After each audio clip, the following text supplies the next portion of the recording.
This spring, in the middleweight dual sport category, you also have the all-new Honda NC700X Parallel Twin, the long-running Kawasaki KLR 650 Single, and the Suzuki V-Strom 650 Twin, all giving the Bimmer a serious run for its money. Clearly ready to do battle, the new F700 GS is a totally revised version of the F650 GS that's been around for a few years. Powering the 700 is the same 798cc parallel twin as the 650, only the new model has been tweaked to produce a few more ponies and foot-pounds of torque. BMW also restyled the fairing. To me, it looks more aggressive. Also adding a new windscreen and instrument cluster for good measure. The other big visible difference with the new 700 over the 650 is the addition of a second Brembo disc brake up front. ABS is standard equipment. But over in the option column, you can now also choose a lowering kit, electronic suspension adjustment, or ESA, and anti-spin control, or ASC. All great additions. So how does the F700 GS stack up against the competition? Well, here's what viewer Ken Edick had to say after a day in the saddle. So Ken, you're a big Goldwing touring guy. We know that you've been on the show before, and I thought, all right, what sort of a left turn can we throw at him this year? Because last year it was a cruiser. This year I thought, adventure bike. I wonder how many of these you've ridden. Yeah, you're messing with my mind every time you call me in, and I really tend to enjoy it after I get pleasantly surprised. But again, I've been running 6 cylinders, 4 cylinders. You keep throwing these twins at me, and I gotta believe, when I get up in the morning, I go, oh, this is gonna hurt. I cannot believe how far the twins have come and the smoothness, and this one's right up there with the rest of them. I just couldn't believe I was running a twin. I had to keep telling myself that all day. Well, this is all about adventure touring, and now BMW has added this 700 designation. Now we're going to say 700 cc's, but it's not really 700 cc's. It's a twin, though. Well, I know, but BMW is getting so much money out of this engine because they stuck it in a 650, but it was this engine. They've now called this a 700, but it's not a 700 cc. They put it in the GS 800, and it's a 798cc engine. So the model number on the Beamer isn't indicative of the engine every time. But this engine is just absolutely incredible. The motor, like you said, it's in a lot of platforms with BMW, but it works. It does, and you know, again, the twin, the smoothness, the roll-on. The biggest thing I found was first gear sort of caught me off guard, because just the way it pulls away and the clutch reaction. I thought several times I was pulling away in second, but first gear had a lot of range on that engine, and yet it doesn't work. It's like I say, I'm talking of an engine that's a fraction of what I've been used to for so long, and the roll-on power of this thing is just blows my mind. And what you get in reverse is you get really nice fuel economy. That's one thing I can attest to. They're good on gas. Well, I was beginning to think the fuel gauge was broken because it didn't move all day long. Right. So you like the motor. What about the clutch and tranny?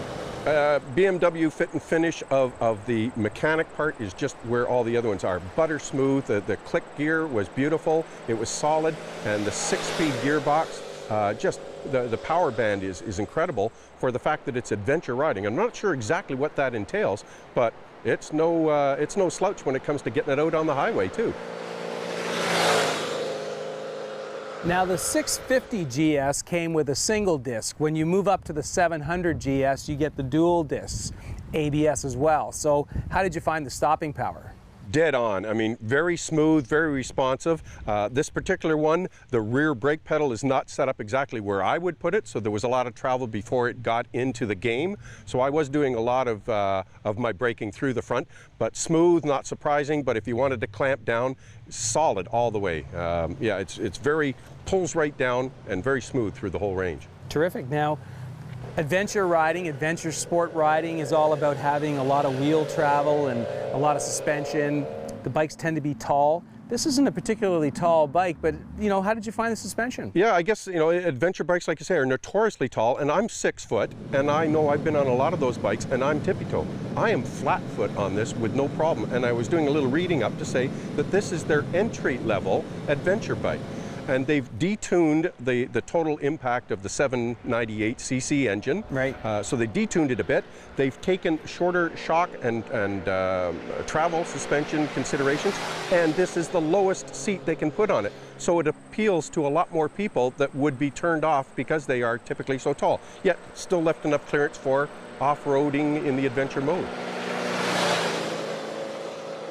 What about the riding position and the comfort of riding it? There probably isn't an orthopedic surgeon that wouldn't agree this is the most good work you can do for your back. The posture was, I knew my back was straight up. It was a nice reach to the handlebars. I didn't feel fatigued. And I guess the part was because I was so exposed, the wind pulling back on me just made me want to sit in that position. I had lots of range in the seat, very, very flat. So there was no butt stop to say where I couldn't sit. But once it was all said and done and I was in for the longer stretches, it was just ergonomically perfect for me, and my feet are underneath where I'd like to see them. So who's going to be attracted to this bike? Who would benefit by buying this bike?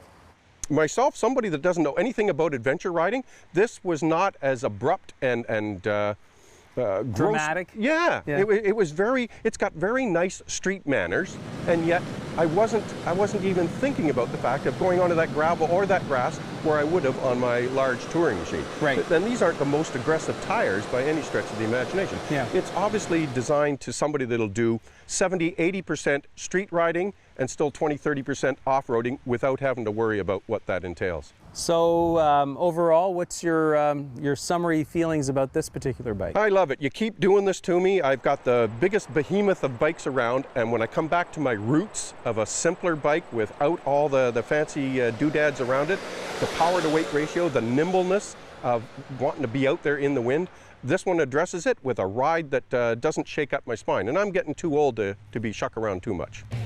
Nice job, Ken. I'm glad it put a smile on your face. Thanks a lot, Dave. Fun as always. Fun as always.